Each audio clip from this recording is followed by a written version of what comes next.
I have a patient na who drinks 3 bottles of beer every single night. So, araw-araw, 3 bote ng beer at wait, hindi lang siya simpleng beer. Ito yung 500 ml or half a liter of beer. 3 piraso sa isang araw, gabi-gabi. And then, nung nagpa-check up, Doc, masama ba sa puso ko ang pag-inom ko ng beer araw-araw? Sabi ko, I will check. Ito ang sinasabi ng research. Pero one thing with alcohol is, lahat may kanya-kanyang opinion. May opinion yung mga manginginom na okay ang alcohol. Gamot nga ang alcohol eh. Sa mga umiinom ng red wine, maganda ang wine para sa puso. Doon sa mga hindi umiinom, 100% bawal po ang alcohol. Sabi ng iba, gin ang mas maganda kasi gamot yan sa lalamunan. Sabi naman ng iba, masama ang beer. Lalo na pag lumaki na ang tiyan mo, beer belly, ibig sabihin sobra ka na sa beer. So, iba't ibang opinion. Pero, sasabihin natin kung ano yung science behind this alcohol. So, kaya ang tanong, is there such a thing as healthy drinking? So, pag sinabing alcohol, is there a dangerous level of alcohol? Is alcohol safe? So, yan pang pag-uusapan natin sa ating video number 23 sa 365 Days Journey to Health. Dr. Havison, ang inyong internist and cardiologist para sa The Javison's Channel.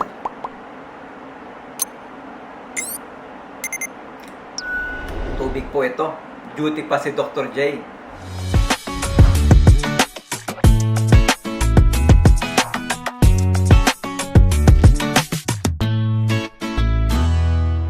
So maganda yung topic natin. Siguro marami ding relate. Magdaan yung mga holiday season at syempre napadalas yung pag-inom, napadalas yung celebration. At syempre, may mga susunod na mga buwan, may mga birthdays, may mga okasyon. So, hindi maiwasan yung alcohol. Hindi maiwasan ang wine, whiskey, gin, beer. So, lahat po ng klase, cocktails. So, hindi siya maiwasan. Kaya, magandang pag-usapan natin ang alcohol. Okay? So, ano ba ibig sabihin ng one standard drink? Pag sinabing isang shot lang, isang bottle. So, ano ang pagkakaiba nila? So, when we define drink, one standard drink, sa beer, ang isang standard drink ng beer ay isang bottle which is 350 ml. So, ito po ay 12 ounces. 12 ounces ng beer na 350 ml which is 5% alcohol. So, yung standard. So, yan na yung yung one drink. Pag beer pag beer. Kaya yung patient ko, pag mas madami, mas mataas yung alcohol content, times 1.4 yun. So, yung 3 bottles niya, times 1.4 ng standard drink ng beer. Pag wine naman, ito yung mga red wine. Kaya na ito yung beer. Pag wine naman, 5 ounces or 150 ml of wine. So, it's either red or white wine with 12% alcohol. So, iba siya sa beer. So, yung 1 glass ng white wine or red wine, which is 150 ml, ito yung one standard drink. Okay? Pero, bihira naman ang uminom ng wine ng isang standard drink. So, nagiging 2 to 3 shots. Okay? Sumusobra. Lalo na pag may kakwentuhan. And then, paano pag hard liquor? Yung hard liquor will include the gin, the vodka, the whiskey, the rum. Ang one standard drink niyan ng hard liquor is 44 ml or 1.5 ounces. So, 44 ml. So, halos 50 ml. So, yan. At 40% alcohol. So, that's one shot. Kaso, pag sinabing tagay muna, shot muna, mahina dyan ng 2, 3, hanggang makalimang shots. So, nasusobrahan. Okay? So, kung babalikan natin yung patient ko, tawagin natin siyang si Tony. Si Tony. So, yung pasyente kong si Tony ay 3 bottles of beer na 6.8% na umaabot ng 500 ml per bottle times 1.4. So, 3 bottles times 1.4 is 4.2 standard drinks per day. So, pag 4.2 standard drinks, sabihin, sumobra na siya sa accepted na beer level. So, papasok ngayon sa heavy drinker. Okay? So, heavy drinker si Tony. Kahit sabihin natin beer lang yan, 4.2 na yan. And for 10 years, every night. Kasi, Dok, pampatulog ko ito pampakondisyon, pampaantok. So, I have seen a lot of patients na hindi lang kay Tony. Maraming ganyang klaseng script na sinasabi sila. No? Ngayon, when we go naman sa science ng drinking alcohol and ang effect niya sa health, may tinatawag tayong J-curve and may tinatawag tayong straight line. Yung X and Y axis, may pag-aaral po niyan na-publish sa Lancet noong 2018. So, ano ba yung science behind this? Sa study na to, inipon niya 195 countries, 28 million people, analyze the alcohol consumption versus mortality. At ang nakita nila, yung X and Y, straight curve siya pagdating sa mortality. So, ang baseline ng X and Y ay 0 na alcohol. So, ang sinasabi nila kapag light drinker ka, which is slightly, pag light drinker ka, 1 drink per day ka lang.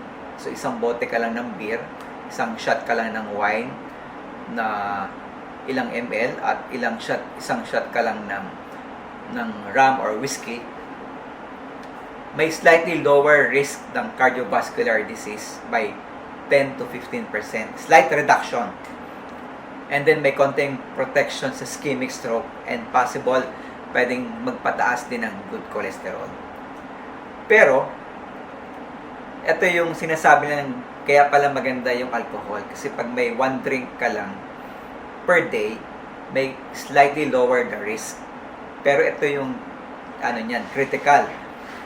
Pag the moment na in-increase mo na yung alcohol mo sa 2 standard drinks, sabihin na sobrahan ka na, naging 2 to 3 bottles of beer, sumobra ka na sa isang shot ng wine, at sumobra ka na sa isang shot ng whiskey or rum. Ito na yung moderate drinker. So, nagiging critical na siya. Biglang yung J-curve, nagiging sharp curve na siya. Paakyat na. So, dose dependent. As you increase the number of shots or bottle, yung standard drink, tumataas na rin yung mortality. So, pataas siya ng pataas. So, increased risk of cancer, increased blood pressure, increased hemorrhagic stroke, liver disease, and accidents and injuries. So, yun po yung nakikita. So, although sinasabi natin may J-curve, medyo gumaganda, bumababa sa 1 standard drink, and then, paakyat na siya. Okay? So, ito yung binabanggit natin sa isang study. So, ang tanong dyan is, maganda ba ang alcohol o masama? Is it good or bad? So, ang alcohol consumption po, base sa study, the level of alcohol consumption that minimizes health loss is 0. So, kahit may sinasabi natin 1 drink per day, nag-i-increase na rin siya ng overall risk for death or mortality. So, ina-outweighs pa rin niya yung benefit for cardiovascular disease, which is very minimal lang compared mo sa mortality and cancer. So, because yung risk ng cancer, mas mabigat naman talaga yon kaysa sa mag-develop ka ng heart, kaysa sa heart benefits ng konti lang talaga.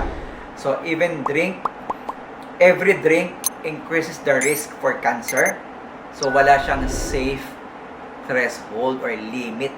Baka ito, pwede ito. So, wala siyang ganyan. Based dun sa science, based sa study. So, may specific amount tayo na nakita. Pag light drinking ka, 1 drink sa male, 1 drink sa female, 2 drinks sa male. So, ang benefits niya, pag light drinker ka, 10 to 15% lower the risk of heart disease. Although it is debated, nagbabago-bago yung data. Dati, yes. Then, may bagong data, hindi naman. Pero mamaya, malalaman yung sa summary natin. May social benefits, di ba? So, anti-stress yan. Bonding. Kaya tayo nagiinom, may bonding. So, ano naman yung risk? Kahit light drinker ka, you still have the risk. Lalo na sa female, 15% risk to develop breast cancer. Okay? There is also a risk for liver stress and dependency. Kahit light drinker ka, meron pa ring dependency. Okay? Nagiging habit. Pag moderate naman, 2 to 3 drinks. So, sumobra na sa standard drink. So, yung risk for blood pressure na tumaas ng 10 millimeters mercury, so kung 140 ka, nagiging 150 na yan. AF, atrial fib, irregular heartbeat. Cardiomyopathy, yung muscle ng puso humihina. So, bumababa ang ejection fraction, yung pag-pump ng puso, imbis na ganyan, dahan-dahan na lang pag moderate drinker ka. Higher cancer risk, 20 to 30%, pamamaga ng liver or inflammation, at weight gain. So, nagkakadagdag ng timbang. Paano pag heavy drinker? So, sino sa inyo ang nagtitake ng more than 4 drinks per day? Tulad ng pasyente ko. Si Tony, na 4.2. Ito, pag 4 drinks per day, nagdodoble na yung risk for stroke, the liver cirrhosis, scarring, liver failure, kasunod na yan. Cancer ng breast, esophagus, colon, liver, pancreatitis. Siguro naranasan na marami tayong nakitang patient na may pancreatitis. Cognitive dysfunction, medyo nasisira na yung ano nila, may mga organic brain disease tayo nakita. We have seen a lot. Alcoholism or addiction, pag ikaw ay 4 plus drinks per day. So, yung patient ko, 4.2, heavy na siya. So, absolutely increase na yung risk. So, ang depensa ng iba, what about red wine? Sabi niyo, Doc, may J-curve. Pag konti pa lang, may bumababa yung cardiovascular disease, di ba? Gumaganda yung cholesterol. Nagiging beneficial. No? Pag one glass of red wine. So, you've read na, kaya pala, may sa red wine kasi meron siyang resveratrol. In fact, may video ako niyan before. No? Pero, kung gusto mo talaga ng resveratrol, kumain ka lang ng grapes. Wala pang alcohol. Kasi pag gusto mong makuha yung level ng resveratrol, makakaubos ka ng ilang boteng red wine para lang makuha mo yung resveratrol na ginagamit na sa studies para makatulong ito sa cardiovascular health and cancer. So, hindi pa rin siya. Kain ka lang ng grapes, di ba? So, yung storya ni Tony na drinks beer 4 bottles a day, 3 bottles a day, pero ang ginagamit niya yung 6.8%. So, mas mataas na level ng alcohol at mas madami, hindi siya 350 ml, 500 ml. So, sabi niya, pag umiinom siya niyan, nagkakaroon siya ng irregular heartbeat. And when we did some test, ang resulta ni Tony, ito. Base sa ating data, ang blood pressure ni Tony ay 160/95, which is high. Lalampas siya sa normal na blood pressure na less than 120/80. So, sa level na 160/90, pasok siya sa stage 2 hypertension. Nung ginawa ang ECG, irregular ang heartbeat ni Tony. So, meron siyang atrial fibrillation. Increase stroke risk by 5 times doon sa may normal na heartbeat. Normal rhythm. Elevated ang liver enzyme. Yung kanyang SGPT, SGOT ay matataas, indicating early liver damage. At ang triglycerides ni Tony ay 280. Ang normal ay 150. So, ibig sabihin, meron na siyang accumulation ng fat sa kanyang liver. At ang kanyang BMI ay 29. Sa Asian, BMI, ang 29 ay already obese. So, meron siyang beer belly. So, ang sabi ko kay Tony, Tony, yung pag-inom mo ay slowly killing you softly. So, slowly but surely. So, kailangan mo mag-drink moderately. Baka hindi nga moderate, drink lightly. So, sabi ni Tony, mahirapan ako niyan, Doc. Ito na lang aking pampatulog, pamparelax. At ito na lang aking bisyo, tatanggalin mo pa. So, mahirap maki-compromise kasi nakasanayan eh. Sabi ko nga, may addiction ng alcohol eh. So, ang napag-usapan namin ni Tony is yung pag-inom niya ng 3 bote ng beer ay 4.2 from the standard drink. So, heavy drinking. So, lahat ng findings ko sa kanya na mataas ang BP, irregular heartbeat, mataas ang cholesterol. So, lahat yan could be coming from more than standard drink ng alcohol. So, yung stroke risk, yung liver damage, heart failure, and cancer, nakaabang na yan kapag hindi niya tinigil ang kanyang pag-inom. No? So, you need to stop, at least, i-cut natin. Compromise muna natin. Bago natin parusahan masyado, baka sabihin ni Tony, pinaparusahan natin siya. So, unawain natin, bawasan natin. So, ang aming naging is, imbis na 3 bottles, ang iinumin na lang ni Tony ay 2 na lang. Pinakamarami na ang 2. Imbis na iinom siya ng araw-araw, iinom na lang siya ng MWFS. So, 3 to 4 times a week na lang. And then, after 3 months, mag-uulit kami ng laboratory. So, yun ang aming usapan ni Tony. So, hintayin natin ang pagbalik ni Tony sa clinic ni Dr. J. Excited na ako na malaman ang resulta. Kung si Tony ba ay sinunod ang payo ni Dr. J o tuloy-tuloy pa rin sa pag-inom ng alak. So, abangan natin yan. Magkakaroon tayo ng video pag nagbalik si Tony at alamin natin ang resulta ni Tony. So, ang tanong uli, how much safe is safe alcohol? May sagot ba dyan? So, alcohol is never safe. Andun pa rin yung risk. The moment you increase the alcohol level sa katawan, the more na mag-increase ang mortality, increase ng risk ng cancer and any cardiovascular disease. So, dose-dependent po siya. And, wala siyang pinipili kung anong klaseng alcohol yung iniinom mo. Beer, wine, whiskey, rum, gin, kung ano pa man yan. So, according sa WHO, how much safe is safe? Sabi ng WHO, World Health Organization, walang safe level ng alcohol consumption. Any amount increases the risk to develop cancer, liver disease, and accidents.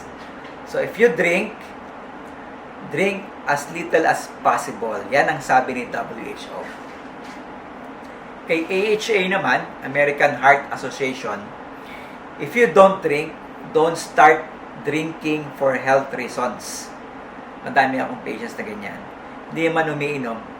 Nung nagka-high blood, nagkasakit sa puso, Doc, pwede ba akong mag-red wine? Sabi kasi, maganda raw sa puso ang red wine. So, sabi ko, kung hindi ka umiinom, huwag ka na mag-start uminom. Kahit konti lang, huwag na. Pero kung drinker ka talagang umiinom ka, you limit sa male 2 drinks per day. Sa female is 1 drink per day. So, bakit less sa women? Kasi, slow metabolizer ang women pagdating sa alcohol. So, mas mataas yung level ng alcohol sa dugo nila. And it increases yung risk to develop liver failure sa female pag nasobrahan ng 1 drink per day. Sa Pilipinas, we follow the international guidelines. Gaya-gaya tayo. So, men, less than 2 drinks. Sa women, 1 drink per day. And 2 alcohol-free days in a week. Meron pang ganun, may condition pang ganun. May ganun na pwedeng uminom at bigyan lang ng 2 araw na walang alak. But as a cardiologist and ang may personal recommendation, when it comes to alcohol, 0 is ideal. So, as much possible, iwasan. May pagkakataon na may social drinking, but you have to limit that social drinking. So, hindi rin maganda yung binge alcohol drinking. Okay? So, doon tayo sa safe zone. If you don't drink, don't start. Pero kung merong pagkakataon na merong available, 1 to 2 drinks lang, not every day sa male. Ganon din sa female, 1 drink, but not every day. Sa gray zone naman, 3 drinks, huwag na yan, ha? Tsaka danger zone, 4 drinks, huwag na yun. Okay? At of course, kapag pregnant, bawal, 100%. Kapag may findings sa liver ninyo, bawal na bawal. Okay? High blood, bawal din. Ang dami naman bawal kay Doc. Pag may AF, bawal din. So, paano na yan? So, yung binge drinking na banggit ko kanina, paano pag may handaan? Once a week, Doc, pwede ba pag Sabado, Linggo? May ganun. Kasi nga, walang trabaho ng Sabado, Linggo. So, iinom. So, pag binge drinking, ang definition niya, maabot ka ng 5 drinks. More than 5 standard drinks. So, 5 bote ng beer. So, pag ganyan, inuman session on weekend. Sabado nights. So, kahit 0, if you drink 0 during the week, and then mag-binge drinking ka on weekends, dangerous pa rin yun. Pag sobrang dami, yung 4 to 5 bottles of beer or any other alcohol, hindi pa rin siya maganda. Kasi na-saturate mo yung liver mo. Prone ka to develop na tawag na yung holiday heart syndrome. Nagkakaroon ng irregular heartbeat, holiday heart syndrome po ang tawag natin doon. And yung stroke and liver damage nandun din. So, hindi rin siya magandang dahilan.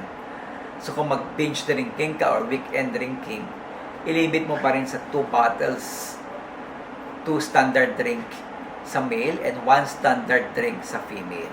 Okay? So, yun natin yung mga ano man ang practical na Dok, di ko talaga kayang matanggal kaagad. So, magkakaroon tayo ng rehab. Magandang pakinggan. Rehab from alcohol.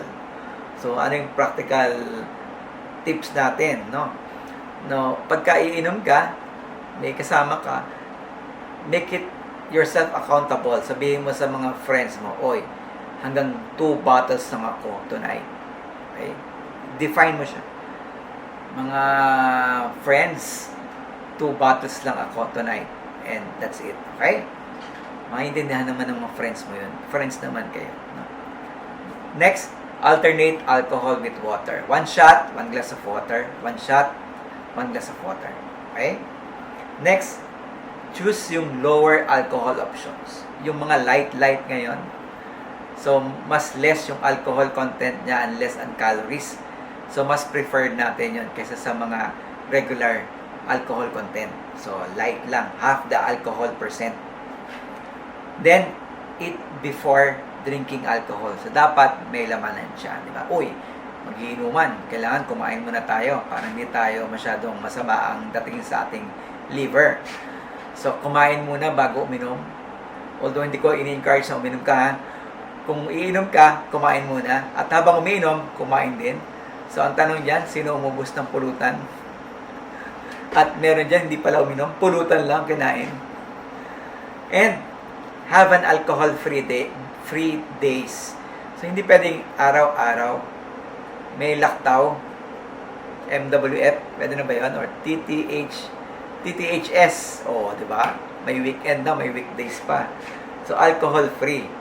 So, and find other ways to relax. Marami naman pwedeng pang-relax ng hindi alcohol. Okay? Bahala ka na doon kung ano yung gusto mo ng gano'n. No? So, and if you cannot stop, find help. Kailangan mo na ng tulong para mapigilan na natin yung pag-inom mo. Diba? So, in closing, How much alcohol is safe? Actually, ang sagot, 0. Wala pong alcohol na nasa safe level. Every amount increases the risk to develop mortality, increased mortality, and even cancer. And leading to liver damage, increased BP, irregular heartbeat, stroke. So, lahat po yan. Dugtong-dugtong na yan, parang barbecue. Nagpulutan pa ng barbecue. So, scientifically, 0 po. There's no amount of 0 risk when it comes to alcohol. So, ang bili natin kay Tony, i-cut na niya, and then balik sa akin after 3 months. Titingnan ko kung mag-i-improve at sinunod ba ako ni Tony. So, I hope may nakuha na naman kayong dagdag kaalaman sa ating channel, and I hope ma-share ninyo sa mga kaibigan ninyo, sa mga tito, tita, at kung sino man. And I hope everything is clear. Kung may tanong medical o may nararamdaman ang tanong ng bayan, what to do? Dr. J,